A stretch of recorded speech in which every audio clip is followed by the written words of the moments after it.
Hello viewers. So ఈరోజు mini vlog special ఏంటంటే రేగుపళ్ళ పచ్చడి. సో ఫస్ట్ ఆఫ్ ఆల్ పెద్ద ప్లేట్లో రేగుపళ్ళన్నీ తీసుకొని అవన్నీ మునిగేలాగా వేడి నీళ్ళు వేసి చక్కగా క్లీన్ చేసేసుకోవాలి.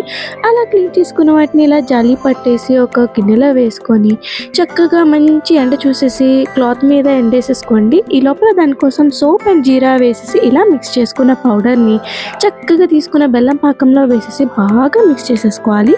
అలా మిక్స్ చేసుకున్న దాంట్లో కారం మీకు నచ్చినంత కారం వేసుకోండి.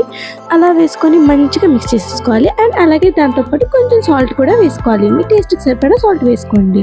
మంచిగా చూస్తారు కదా, పాకంలో అయితే చక్కగా కలిసిపోయాయి. అలా కలిసిపోయిన వాటిలో ఇలా ఎండిపోయిన రేగిపళ్ళన్నీ వేసేసుకొని కింద నుండి మెల్లిమెల్లిగా మిక్స్ చేసుకోవాలండి. ఎందుకంటే పళ్ళన్నీ కూడా విడిపోయి బాగోదు. సో అందుకనే మెల్లిగా మిక్స్ చేసుకొని 2-3 రోజులు ఊరబెట్టేసి చక్కగా తింటే ఇంక టేస్ట్ వేరే చెప్పాలా చెప్పండి, అద్దరిపోయింది అసలు.